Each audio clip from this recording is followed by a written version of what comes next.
And there are many more things that can be said about these two folks that we're going to be engaging in conversation with. And so as we have this conversation, I also invite you to ask more questions about their work and the ways in which this shows up as a part of reparations. We, as a campaign, have really been on this journey around reparations. And for those of you that don't know, the United Nations laid out these basic principles and guidelines around reparations, right? And we know that the system has often given us one lens to reparations, and that's often looked like money, right? Which still falls into the system of white supremacy and capitalism, where we see money as something that is transactional, which also turns our relationships into transactions. And so this United Nations lays out these basic principles and guidelines. And so I'm just gonna read through that to provide context for folks as we begin to talk more about one of those guidelines, which is non-repetition. And so we have restitution, compensation. And so compensation isn't always in the ways that we think about it as just a check, right? But how do we think about the wealth and economic dignity of our communities? So thinking about all of these words that you may have heard before in a more expansive view.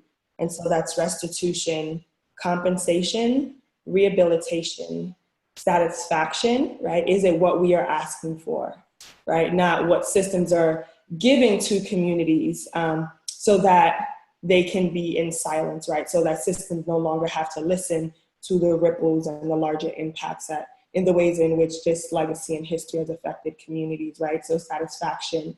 And then we get ourselves to this place of guarantees of non-repeat. And so what does a world look like when we've kind of met these guidelines and principles? How do we continue to engage in the undoing of this long legacy and history and acknowledge that the undoing needs to happen? And so that's one of the reasons we talk about non-repetition, because our communities need to dream about what that looks like and what that means with the systems that we have and the systems that we want to dream of and create. And so those are the 5 basic guidelines laid out by the United Nations. I'm going to read them one more time before moving into asking this question. And so restitution, compensation, rehabilitation, satisfaction, and guarantees of non-repeat. And so with that, I'm going to ask our 2 panelists today to kind of speak to these 5 dimensions and why is it so important that we talk about guarantees of non-repeat. And I'm going to challenge you a little bit to also think about what does it mean when we say guarantees of non-repeat, right? So can you speak to the 5 dimensions of reparations, and then why is it so important for us to discuss guarantees of non-repeat? And so whoever is ready to speak and take it away, the floor is now yours. I want to defer to the elder. Okay. I want to begin by saying Alafia. When I say Alafia, your response is Shah Alafia ni, and Alafia. This greeting, we are saying to each other, and you give the same thing back to me. I always begin with that greeting and ask people to see if you can feel for a moment what your life would be like if good health on every level and peace with your neighbor on every level were really the directive of our societal behavior and the mandate of our government. I know that's a tall order to put out there, but the way manifestation works, we have to think about things, we have to analyze things, but it is not powerful until we feel about that thing. Emotion is what moves it. Now, you know, when I look at the subject that we are discussing, I go to very primal sources, and I am a storyteller, and a lot of wisdom can be found in the mythology of indigenous cultures, because those stories tell us what our earliest ancestors thought, felt, and did about existence. And in Ifa Orisha tradition, which is the West African diaspora, we have a very, very important story called Oshe Otura, okay? And in Oshe Otura is the beginning of the creation of the world, and the Most High sends down several entities, okay? There is Obatala, who shapes the child in the womb. There is Ogun, who is responsible for material reality, the tool maker, etc. And there is Shango, who represents the thoughts and the ego of the human being and of social organization, government, and what we would call justice. And the other character who comes down is Oshun, who is the goddess of sweet water, love, beauty, and compassion. Now notice she's the only female in that crew. And when they come down, they begin the work of material reality. And the men make some sly comment to the effect that they really don't need her. Okay.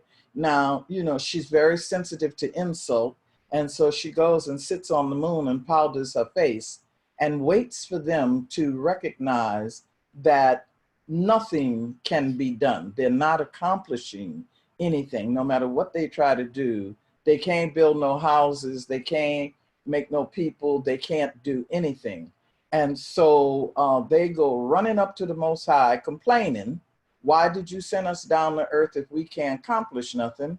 And the Most High says, somebody's missing from this crew that I sent down there. Where is Oshun? And the men said, oh, who needs her, right? Who needs her? And the Most High pointed out to them that you can't do nothing without sweet water. Anything that you create that does not have love in it will not be beautiful. And you cannot have existence on earth without compassion. And so the Most High insisted, the Most High called Oshun to come down off of the moon and join them again. And when she explained that they insulted her, the Most High made those characters, those elements of existence, apologize to love. Now, in the story, you know, they say, she said, okay, I'll accept your apology. But the most important statement she made was, don't let it happen again. Don't let it happen again. So we say she is the goddess of second chances, but not of thirds. Okay. What happens when we abuse love? What happens when we run out of compassion?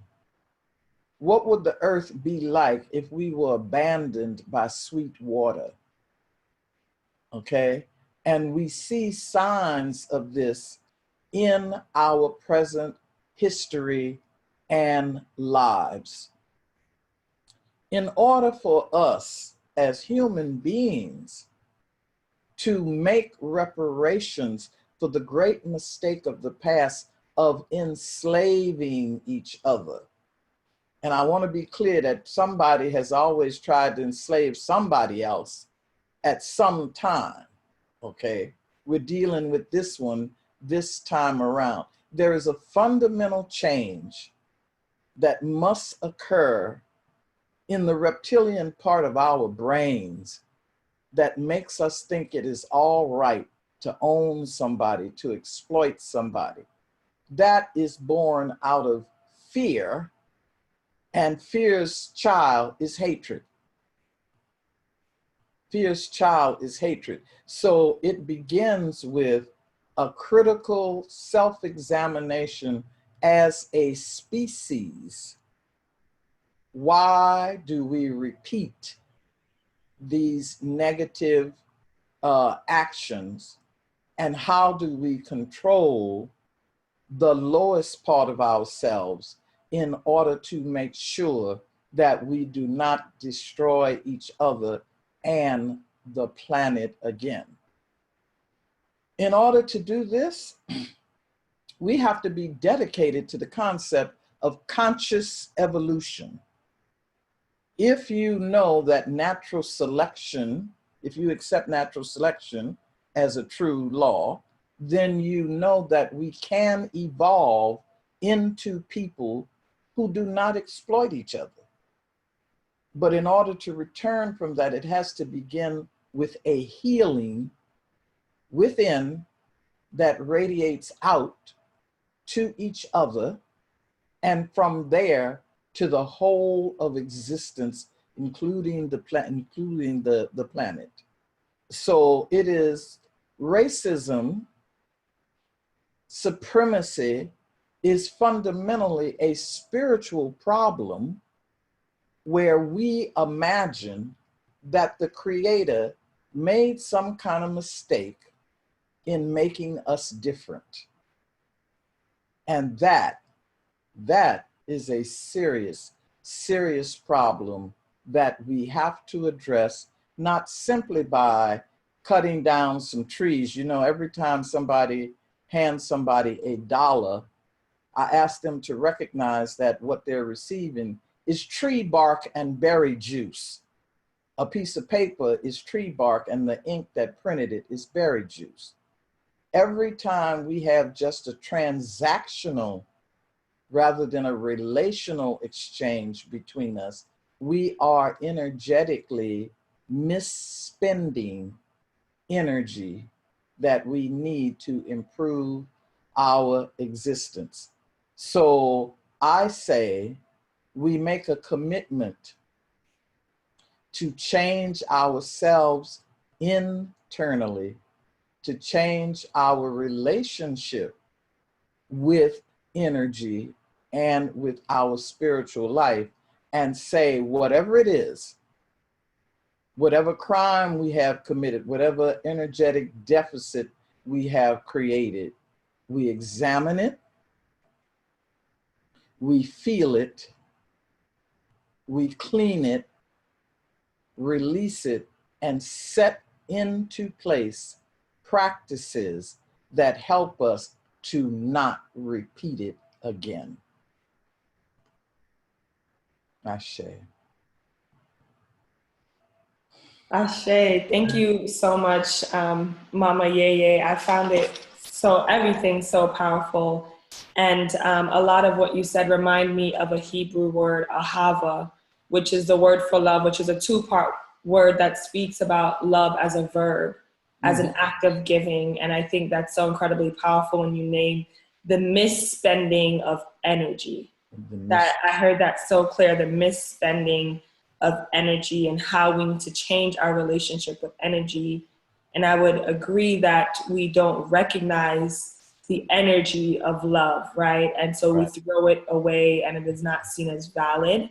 And a lot of that is because of the transactional relationships. And so I hear the word hava being spoken to me because it requires an action. It requires love from a place where we are giving energy to our relationships and to our planet. And so thank you for, like I said, challenging us as always. I appreciate that. It is exactly what we need and we have needed. And so thank you for that, Mama Yeye. You're welcome. And with that, I'll turn it over to Professor Hansford. I don't know how I'm supposed to follow that. Just go on grounded, baby. Grounded. Well, I'm very honored to be in this space with you all. My perspective comes from a deep desire for justice, and law is a tool that has been given to me to use for that purpose. So I'm going to try to explain to you what these ideas mean to me as a human rights lawyer. I have to start with somebody that I admire greatly. There's a lawyer named Bryan Stevenson, who if you're not familiar with, I suggest that you learn more about his work. He is the founder of an organization called the Equal Justice Initiative.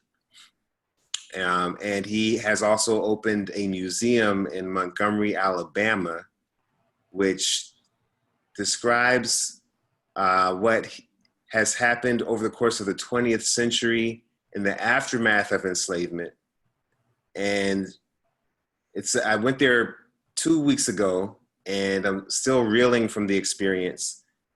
My family is originally from Forsyth, Georgia. And there were many lynchings there. Much pain has come out of that place. And he memorializes that in that museum, and it moved me greatly.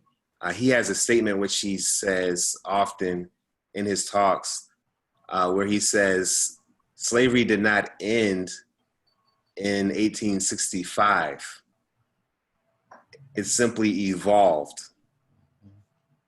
And that sentence is so meaningful to me in light of this discussion around non-repetition, because it seems clear that with the very limited and fatally flawed process of reconstruction that took place in the 19th century, failing to result in any sense of recompense or reparation to the formerly enslaved people. I never used the term slaves. They were human beings that were part of a system of enslavement. So the failure to provide any reparations for these people allowed for repetition. So we have experienced over 150 years of repetition. The repetition took place, as so eloquently described by Ta-Nehisi Coates in his testimony before Congress about a week and a half or 2 weeks ago. It took place during debt peonage. It took place during Jim Crow. It took place during segregation. It took place in the lynchings. It took place in mass incarceration. It took place in Ferguson, the place where I met David and where Mike Brown was so brutally killed and murdered. So the repetition continues, and it has continued in large part because of a failure to make any sort of recompense. And in parlances of justice, the desire to create some sort of relationship of recompense is seen as a deterrent to repetition, not only for the individual who committed the act, but also for others who are observing. And so when I think about the statements which were made and which continuously are made against reparations by people who say, well, I wasn't there, I did not commit these acts, I'm not responsible, why should I be interested in any type of recompense to these people who are harmed, not by me as an individual? I think it's a complete misunderstanding of the concept of justice. And I think it's a dangerous misunderstanding that is only extended on this question. There's this failure of a collective sense of responsibility, but also a collective sense of identity in the American project, which is made plain by the discussion around reparations. And I'm sorry to frame this around the statements of people like Mitch McConnell and some of these politicians. Oh. But I think it's important that these arguments are unearthed and sort of smoked out, because I think there are many people who will engage in this discussion thinking that this is unreasonable, this is impractical, this is simply just talk that is not relevant and realistic. And they may have some of the thoughts that were aired by that senator and other people of that ilk. So I want to address those sentiments directly. He made the statement that because we were not directly responsible, or he himself as an individual was not directly responsible for enslavement, it's somehow wrong for him to be asked for any sort of recompense. This is in an environment where we know that every day, as members of the American community, we are asked to pay for the provision for others in our community. $20 million for hurricane relief. You can even go back to bailouts for banks during the recession, which we did not create, a problem we did not create, but a problem we were asked to contribute to help solving with our tax money. The majority of American government is run by contributions from us, our work, our blood, our time, our sweat, contributions we make to our society, and in return, society is supposedly supposed to treat us justly. And the breaking of that trust is a horrible crime. And that statement by Mitch McConnell was an articulation of a desire to break that trust when it comes to Black Americans. I would say that it was shocking or surprising, but I want to speak about an ancestor that's close to me, Derek Bell, who is a law professor who is one of the progenitors of something called critical race theory. And he always spoke about our history and said that in the American project, racism has always been permanent. Mm-hmm. And it's not a surprise to see the endurance of this breaking of the trust, which racism captures and encapsulates and is a manifestation of. So, but I want to first reject this idea that we don't have any sense of collective responsibility for the things that take place in our name in the United States. That's one point. And secondly, I want to reiterate a point which I spoke about in a indirect way in the beginning, this point that McConnell made where he said that all this took place 150 years ago and is no longer relevant. Slavery didn't end in 1865.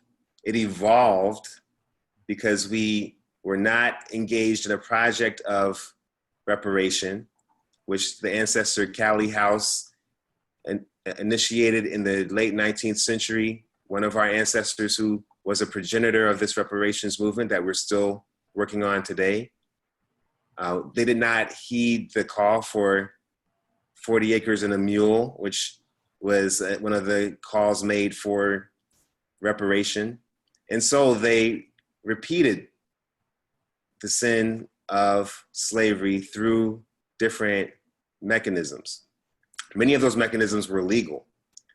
And as a lawyer who talks and writes about race in America, part of my work is to study those mechanisms. And let's be clear, those mechanisms were always very much intended to reinscribe racial hierarchy, yes, and to do so for the purpose of exploitation and extraction. Extraction of wealth, extraction of life, extraction of culture, extraction of people's very flesh and blood for the purpose of profit for this capitalist machine. So that structure never changed on a fundamental level. Different words were used to describe that structure. Different mechanisms were created to effectuate its purpose, but the structure has never changed. It's endured and it has repeated itself. So for me, it's a privilege to be involved in this reparations project. I think that it's something that has, again, a spiritual element because of the many generations of my family members, my ancestors who have dedicated their time and energy to this. And it's an offering to them as much as it is a affirmance of our belief in our possibility for the future.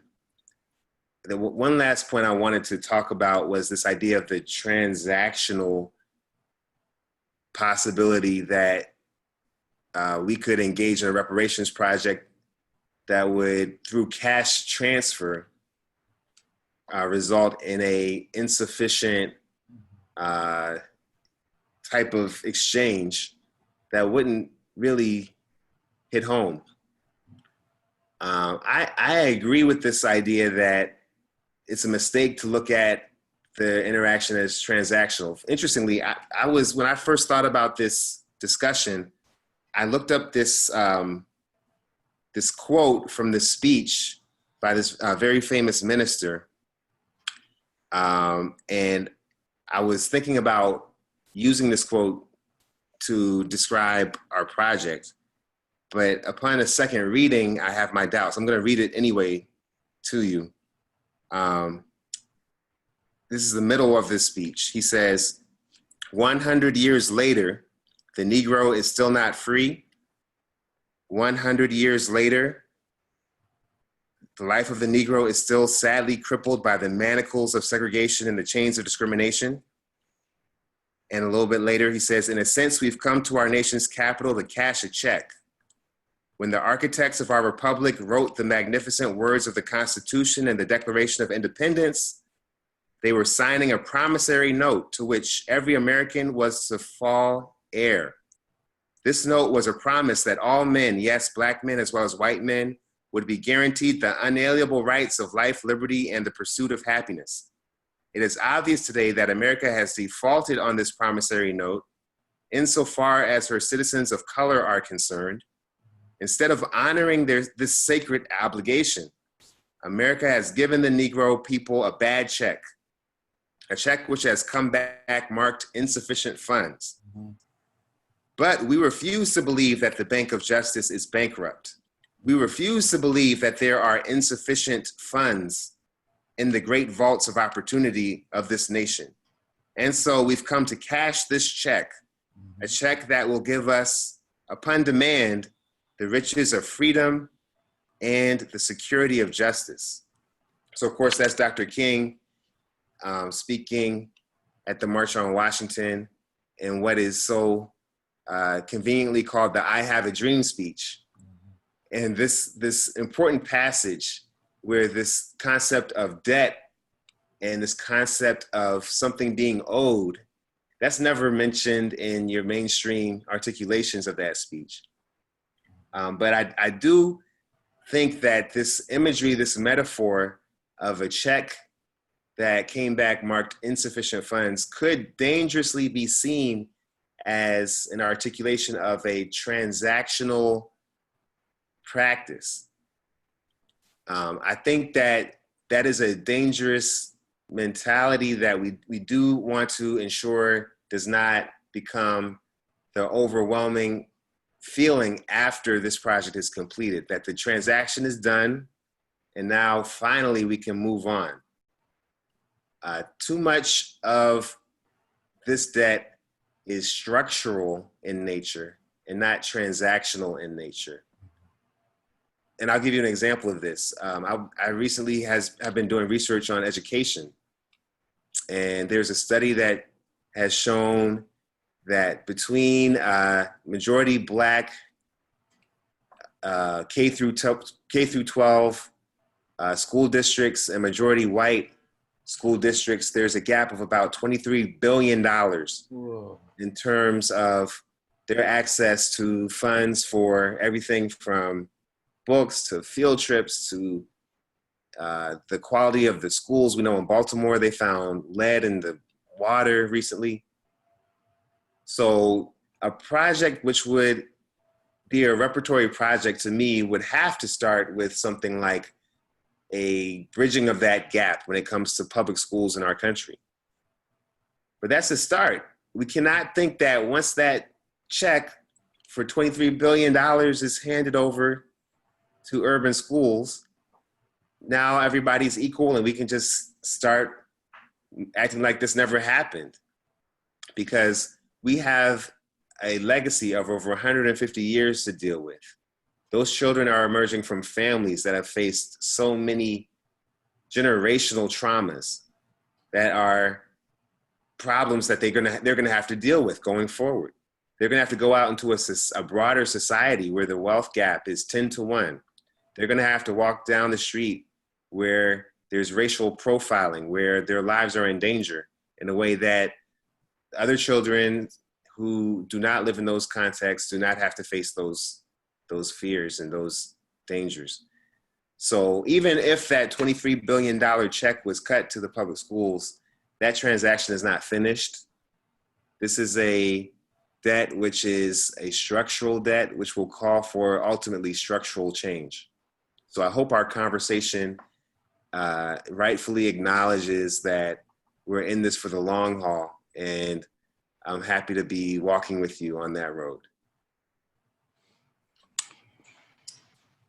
So much thanks to each of you. So much to think about and things that are coming to mind.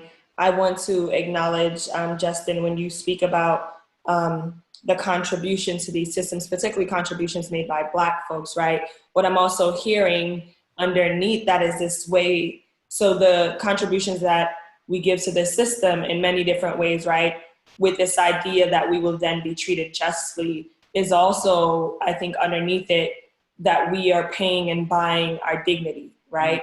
And that we never have enough money to get our full dignity, right? So even I'm thinking about this as I hear Mama Yeye speak to love and compassion, that we have to acknowledge that systems and individuals don't see certain groups of people as having dignity, that folks have to pay for that dignity, they have to pay for that justice.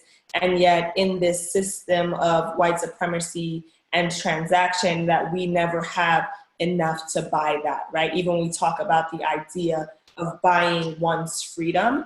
And I think that goes into guarantees of non-repeat when we think about the evolution of systems of harm, right? That it is not simply just changing the hearts, right? Like that's a part of it. That part is critical and important.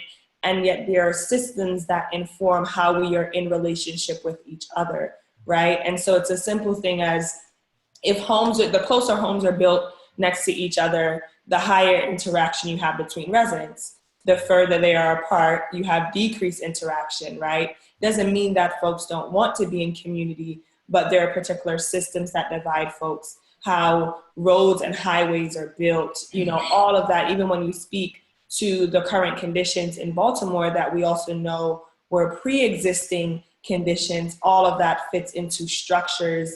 And we often see structures as just maybe economic or political, but even the development of roads and highways is a particular structure and system that informs how we function in relationship with each other. And so if we are to speak about guarantees of non-repeat, once again, I heard this in what both of you all are saying, that there is an energy that needs to be shifted, right? There's a different place in which we need to shift our energy. And I find that to be so powerful. And so with that, I have two questions.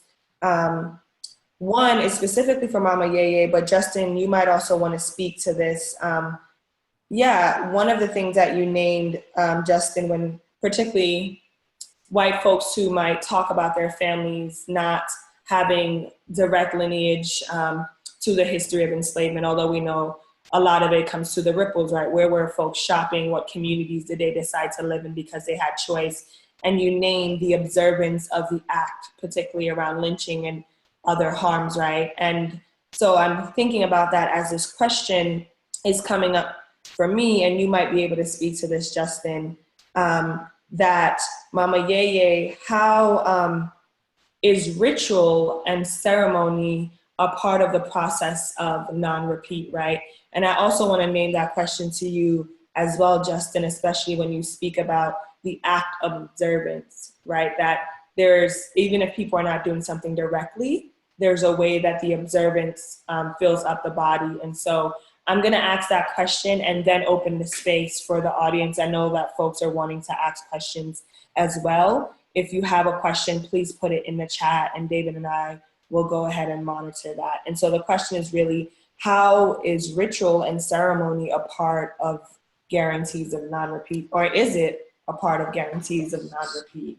Yes, well, you know, in order for us to change fundamentally and heal, there has to be a shift in perception, and there has to be a practice to make that shift settle in and be manifest. I'm thinking of, you know, I had a ritual at Asilomar down in Monterey, and there were a lot of people from different psychological. That's when I was with the Association for Transpersonal Psychology, and one of the things that I did was to on the doorway, I pasted photographs of people from all different cultures in the world, all over, everywhere, and had people to take their shoes off at the door, right? Which means you got to leave wherever you've been, whatever your pretense, whatever your status was before. Now you've got to walk barefoot like everybody else. And each person had to go up to the door and look each one of those figures in the eyes. And you had to say, "We are one blood." Anybody who could not say that honestly had to leave, because we are all emitting, you know, vibrations on different levels, right?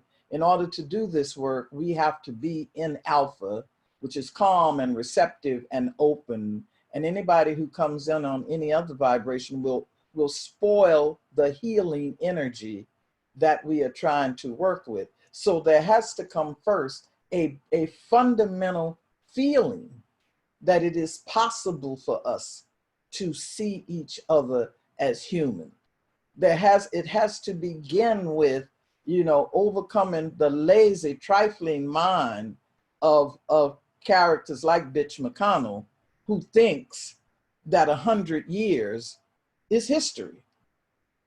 You know, that is a problem when you know how old the human race is. That is lazy, that is trifling thinking, that is limited perspective, you know. So first of all, the person's eyes have to be opened.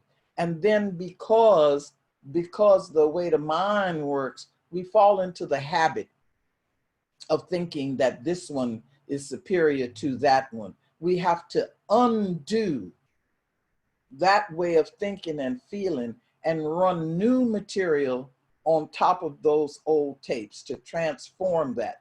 And that is where ritual comes into play. Now, you know, it may seem abstract at first, but if you study subliminal seduction, for example, which advertisers use to convince you that things go better with Coke, when in fact Coke will eat the cement out of a pipe. And it's, you know, that they use repeatedly saying the same simple thing to you over and over again.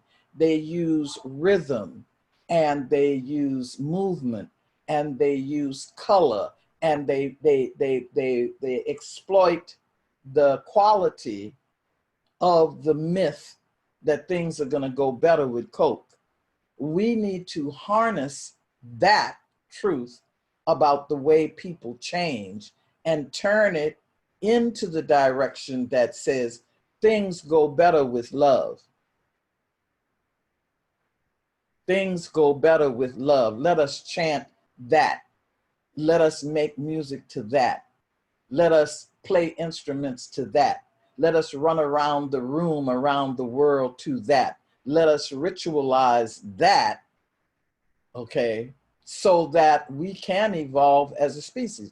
Right now, you know, what I've found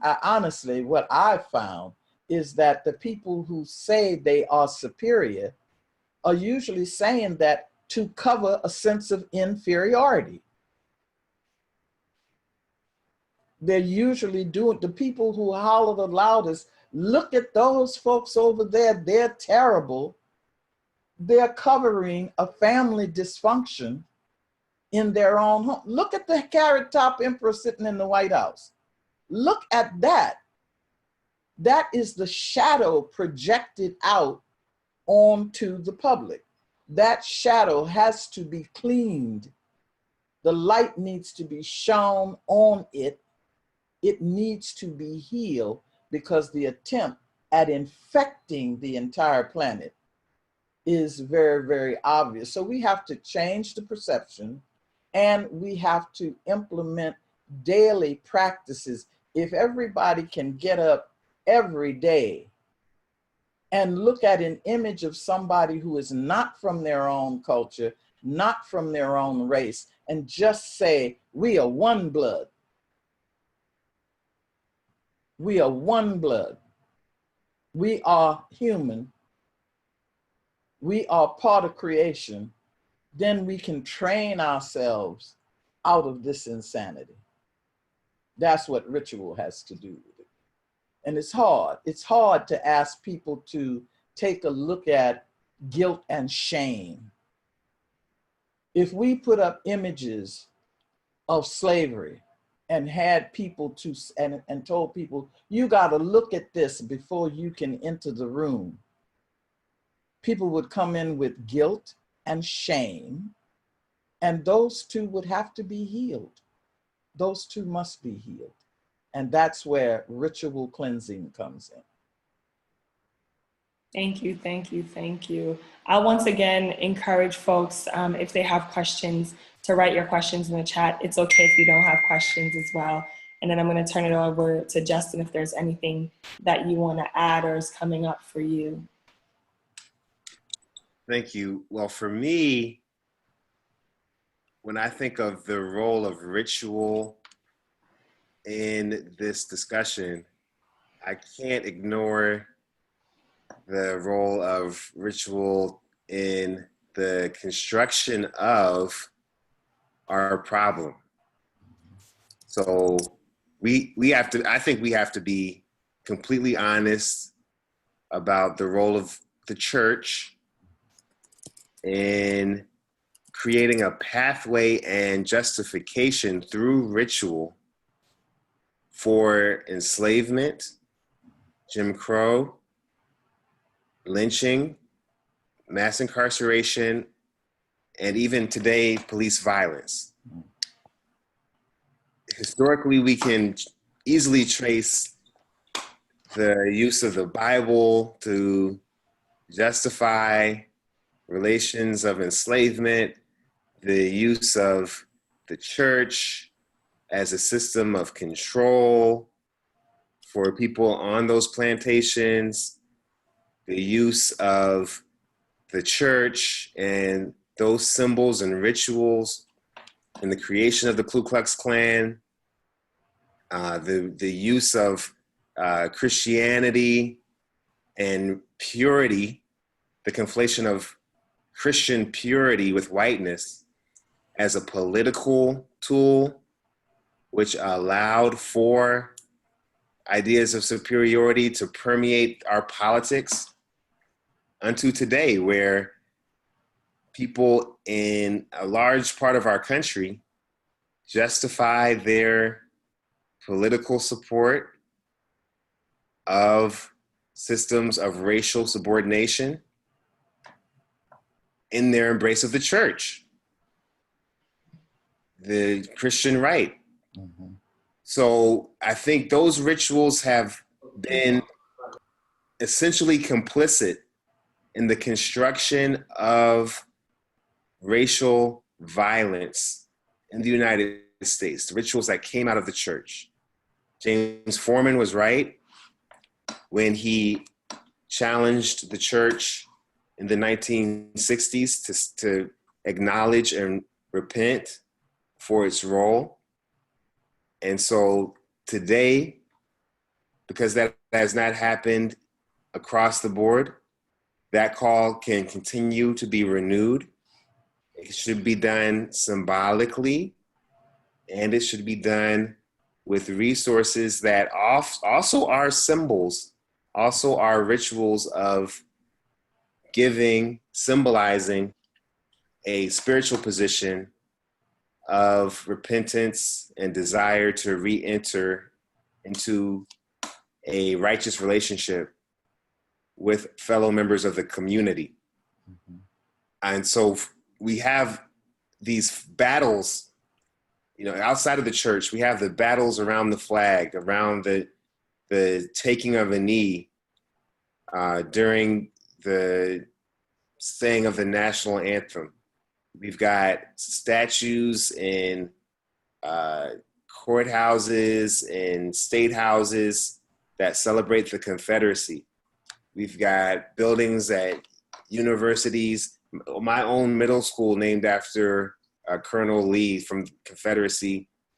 You know, all of these symbols are very important to people on an emotional level, and it's a way that people identify who they are and justify their positions and actions going forward in the world.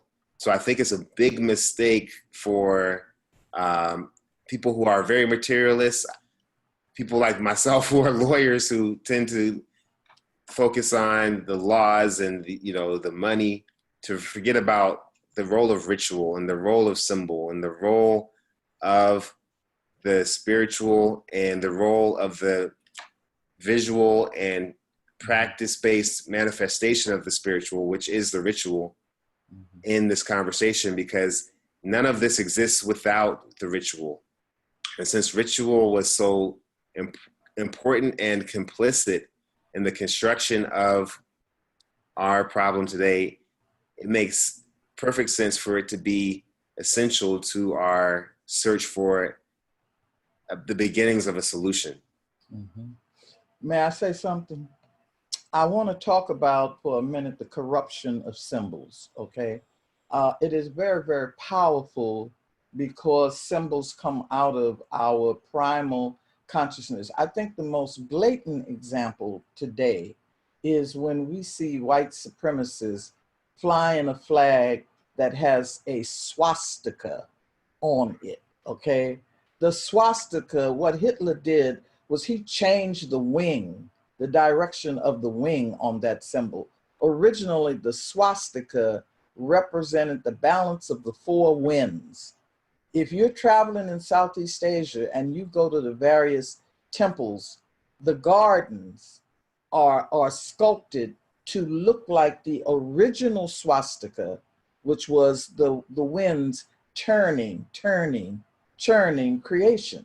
And so again, this is what advertisers do, is they take a symbol that has meaning for people and they switch it around to make it something that they can use as a weapon. We have to be aware of what words, go back to where you come from, the enemy of the people. Certain phrases, you know, get repeated and repeated to have an impact on our minds. When people are brainwashed, they're spoken to in couplets. Jack and Jill went up the hill to get a pail of water. Jack fell down and broke his crown, and Jill came tumbling after. That appeals to the child mind. It is easy to remember, and it impacts the subconscious so that you then begin to manifest what's there. Now, in terms of religion, I need to make a distinction between religion and spirituality. Okay, religion should feed spirituality, but at its core, religion means to be tied to a set of rules, okay? And that's all right if you want to be tied, or if the rules are really, you know, working for you. But when they become degenerate, we need to move away from them. I feel like Martin Luther King's spirituality in the civil rights movement was a positive thing. And it also had to yield to the Black Power movement because that was the natural evolution of coming out of humiliation into personhood. You see what I'm saying? We can't be stuck in ego. My way is the right way and the only way, okay? The word spiritual, on the other hand, if you break it up, it is spirit, spirit, ritual, ritual. To be spiritual is to be constantly creating rituals that address the needs of the spirit. And so I think it was Sandra asked, somebody asked about the kinds of rituals of acknowledgement that was done after the Japanese internment. Absolutely. We must, with eyes open, take a look at the wounds that have occurred, the ones that have scabbed over and we think we are healed. We have to pull off those scabs and take a look at the infection that is under there. We have to wash it, we have to medicate it, we have to care for it. Since the 90s, I have been involved with different religious groups where the minister or the priest steps in the place of the offender and says, on behalf of my people who plundered the native lands, I apologize. On behalf of the women who were forced to be comfort women for soldiers, I apologize.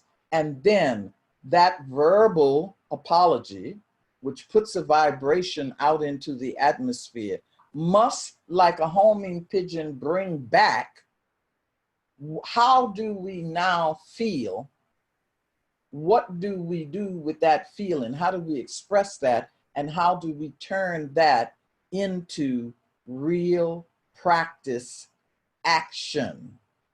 Just handing somebody some tree bark with some berry juice on it does not do much. It is not holistic. That tree bark and berry juice has to be handed over in a context of love, respect, and compassion, and set up in a way so that it is going to reverberate through the generations, you see. But the problem is that racists, especially white supremacists, are lazy thinkers.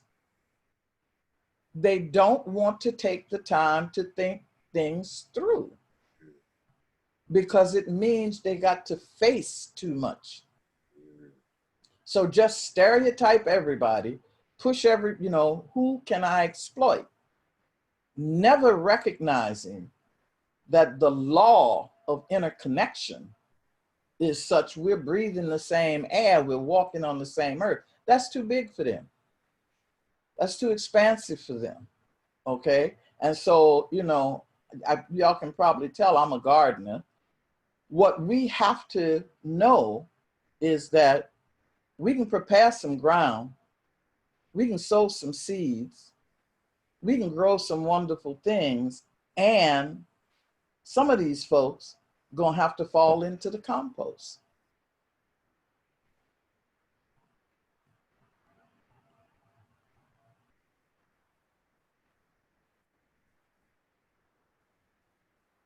I wanted to respond, but I really don't want to say anything.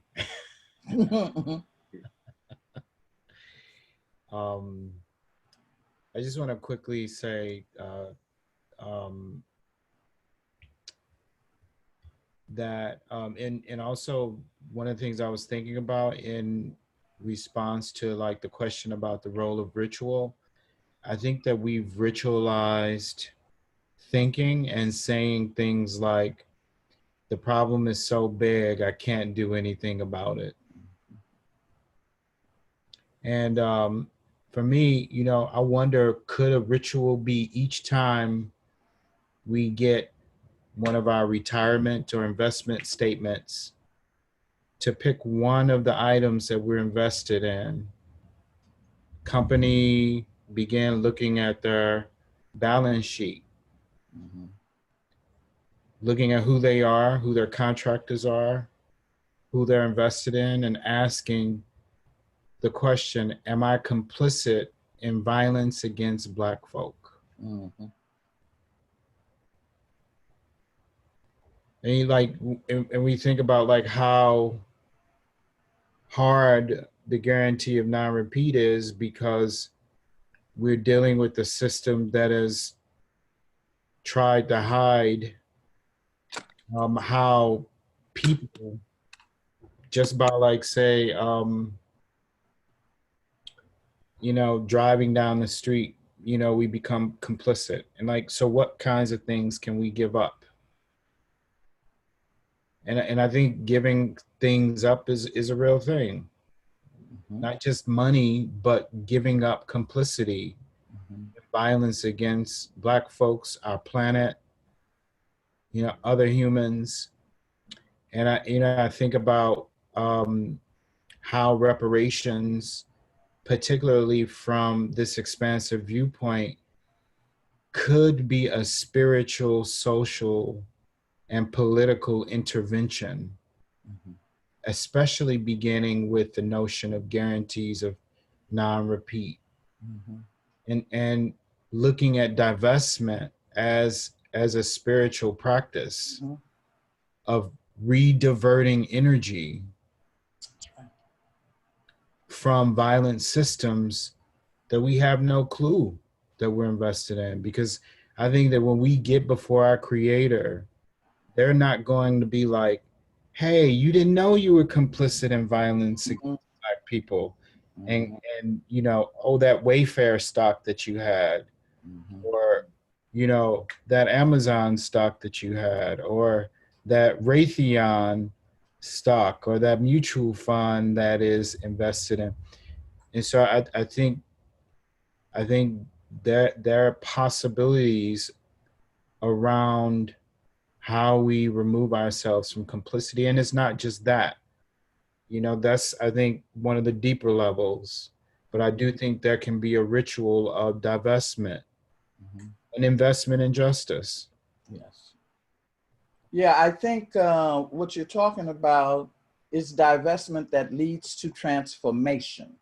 You see, if you take that energy out of oppression, if you divest from something that is oppressive, in ritual work, there's the beginning, the point of transformation, just like when you look at DNA, there's a twist in the double helix.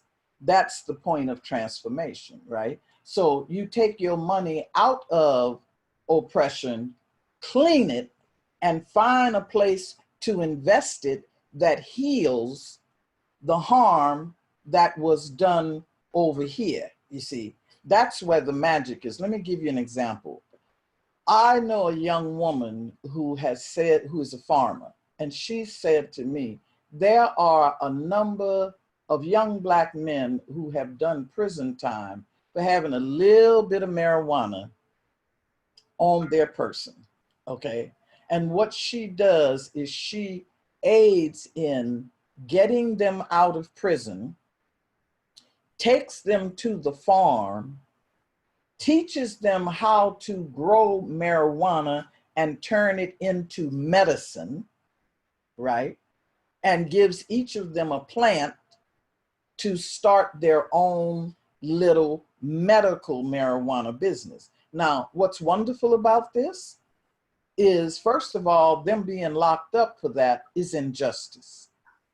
Those of us who worked on it have now allowed the original function of it as medicine, because every plant is medicine, to be now legal. The mind of this person has been changed so that they understand this is no longer something social that you use to go out of your mind with.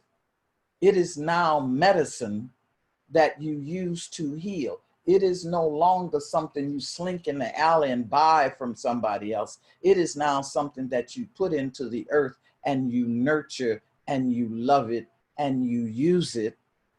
And then those people become activists to get other people out of prison. That is a total transformation of that energy. And that is the way we have to think. We have to stop harm. We have to take a look at what it is we've inherited, and we have to turn it into healing. And that is where, that's where the magic is.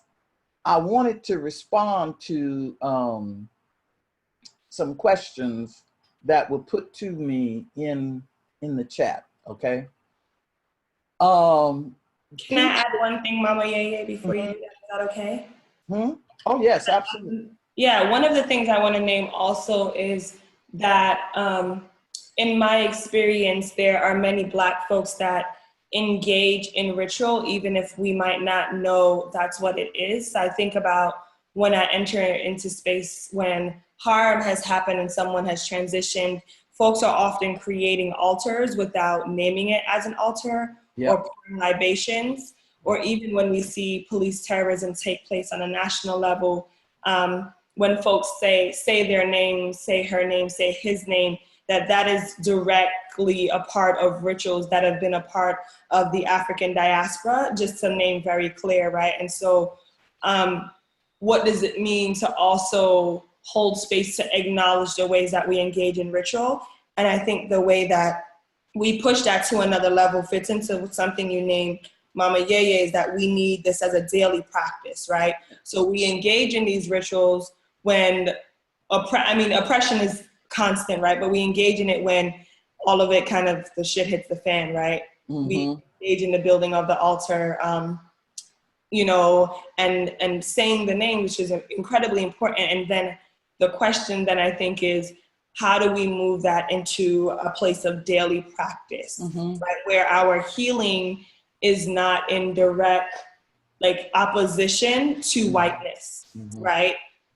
Because then what happens over time is that I think it begins to center whiteness.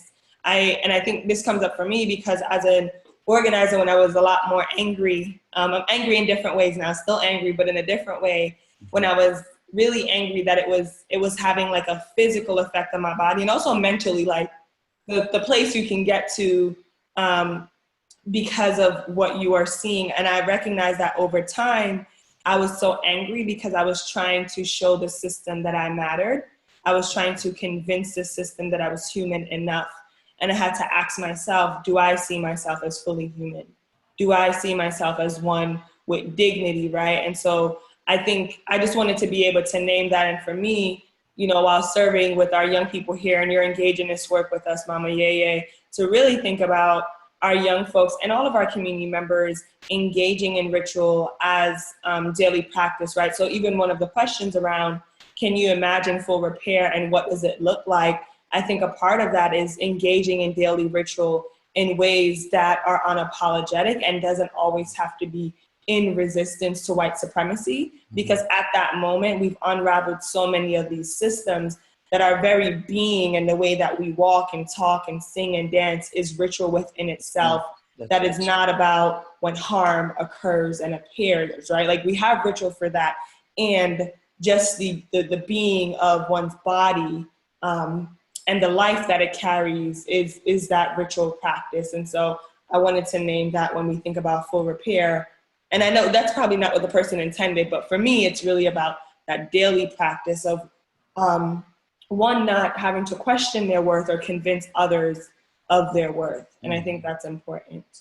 Well, I think we can go back to Sojourner. I mean, ritual can be as simple, like I tell a lot of my students to get up in the morning, take a pinch of cornmeal, hold it up to God, speak your intention of the day, and then let that cornmeal fall down to the earth so that you become the highway of God, committing yourself to the work that you're going to do here on earth. Now, my fundamental belief is that the reason we are here is to replicate heaven on earth.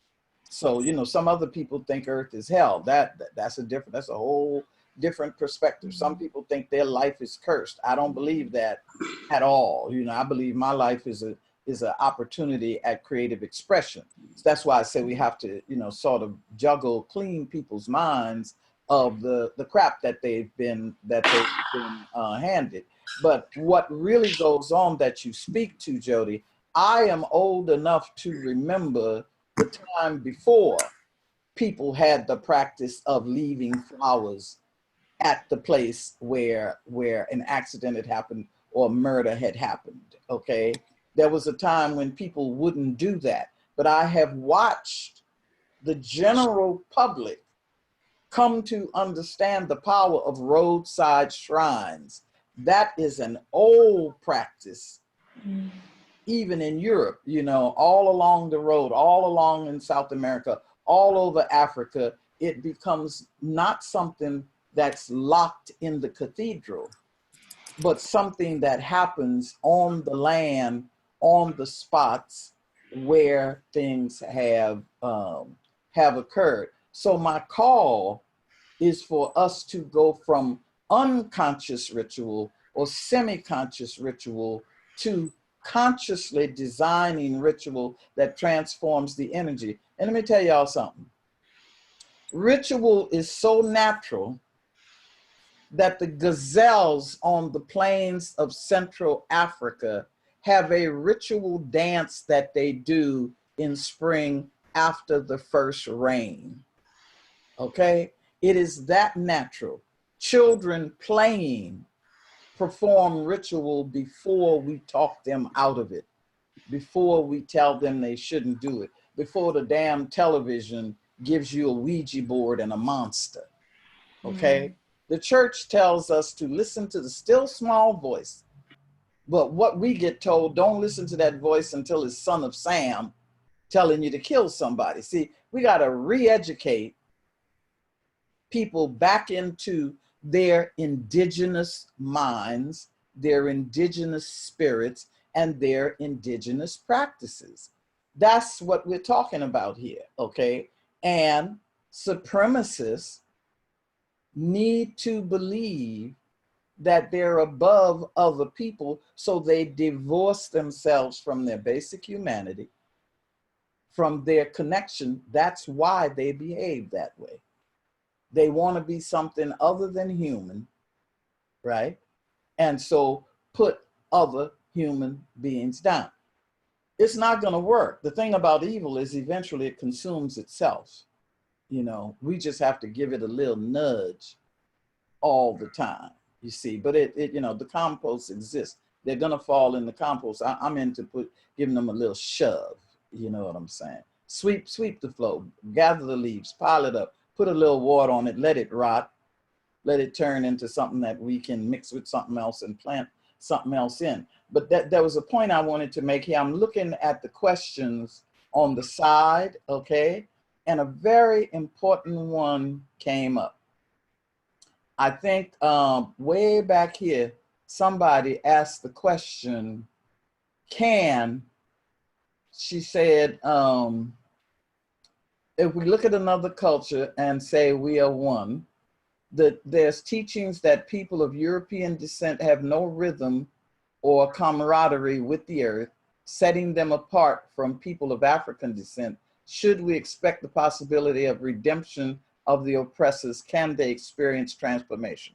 Okay, the first problem is people of European descent, that's too broad. I can name for you and have others remind a certain class of people of European descent that they are removed from their own indigenous past. There's no human beings who didn't evolve on this earth. What's wrong is that those who don't relate to it have lost their indigenous mind. So they need to be brought back to, you are a child of nature and you ain't superior to nobody. You are subject to the same laws as everybody else. And to bring it home, I want to call your attention to Malidoma Some. Do you all know his work? This is a brother from Burkina Faso who holds workshops. And the first thing he does is changes people's minds, white people's minds about stuff. He says, you know, so many of you good white people are sending medicine over to Africa and you think you're superior for doing that. But Africa has sent medicine to the United States in the form of the drum to loosen you up, to reconnect you with your primal heartbeat, okay? And I've shared the stage with this man and saw him do this. He had his drummers to play a rhythm. And he told everybody in the room to do whatever movement your body tells you to do to this rhythm. And he watched the way people move and went up to them and said, you have a problem with your kidneys, don't you? Oh, yes, I do. How did you know? You have a problem with your heart. You have. And he's right. There is indigenous knowledge that if we had a culture that would make room for that, we would see the wisdom of the Creator, which is that every culture and every people have a piece of the truth. But institutions like slavery want to steal that energy and steal that truth without proper compensation and recognition. That's what this is all about. America would not exist without the exploitation of Native Americans, without the labor of slavery, without the importation of Asian people, without the exploitation of poor whites. America has to face its own dirty underwear. America has to take a look at its own sickness. And when we do that, everybody can be healed and repaired. But it calls for really, really facing. So yes, everybody can experience transformation because we are all energy, and energy can never be destroyed, just change from one form to another. Ritual, facing reality, analyzing what has happened to the energy, allowing ourselves to feel it, clean it, and reshape it, everybody can be transformed. Thank you, Mama Yeye and Justin, for sharing, and thank you all for being so present on this call and just listening. Before we kind of move into the space of closing and announcements, one of the resources I would like to offer is James Cone, who's now an ancestor, and the book, The Cross and the Lynching Tree. James Cone speaks about the idea of redemption, and I think language, especially in this country, is really important. And so really think about what it means when white folks talk about redemption. Not gonna get deeper into that, but I believe that James Cone has an incredible way of speaking about this country's legacy and history around violence against Black bodies in relationship to the church and this idea of redemption. And so that's The Cross and the Lynching Tree by James Cone. It is a heavy read, but well worth it. So once again, just thank you to Mama Yeye and Justin and those of you for being on this call. Please don't get off yet. We're gonna make some announcements and then move into our closing for tonight. And I'll pass it to David. I wanna echo just thanks to not only to Mama Yeye Teish and Professor Hansen, but I also want to thank you, Jodie, as well too, for facilitating this call and all of your hard work. And I want to point out that many of you on this call are part of the work around this National Day of Reparations for Spiritual and Faith Communities that's coming up. The first one is August 11th. And I have a link for you, and I want to post it in here. And everyone on this call and everyone who registered for this call will get this link. And this is so you can post what you're doing for your National Day of Reparations. And this is in Groundswell. We're partnered with Auburn Seminary that runs Groundswell. And so this way, if you're having a service, people can attend. The other piece is pay attention to your emails, because one of our coalition partners, Lynn Layden, has put together a resource page for white folks who are dealing with, and many of us are dealing with the existential anxiety of whiteness. right? To be able to move beyond that identity as white and connect with our ancestors and connect so we can connect with each other and move toward reparative relationships. And so please pay attention to your emails and the stuff that's coming up. And I think that's all I have to say. Do you want to close this out? Well, I really want to thank everybody for being here and for listening. And I want to confess that I dropped a seed in your soil today. So expect something to grow.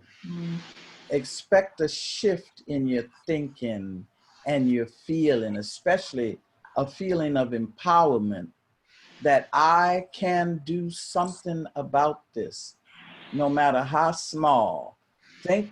See the image of dropping a pebble in the water and watching it vibrate out, okay? Do the right thing because it's the right thing to do, and watch your energy grow. That's the way the universe works, in a spiral. Ashe. So as we close out, I want to leave you with a quote and then also engage in a breathing. One of my favorite authors, Humans, Claudia Rankine, in Citizen says, the sigh is an act of self-preservation. The sigh is an act of self-preservation.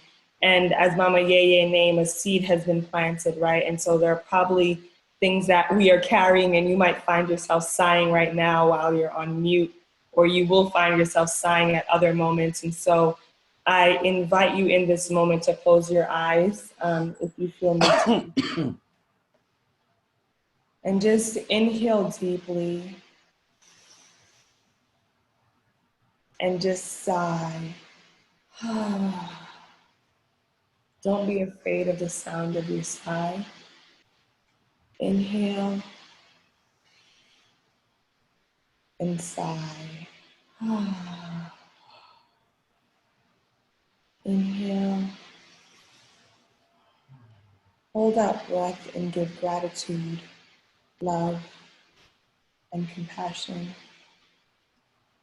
to self and others around you. And sigh. And whenever you're ready, I invite you to open your eyes.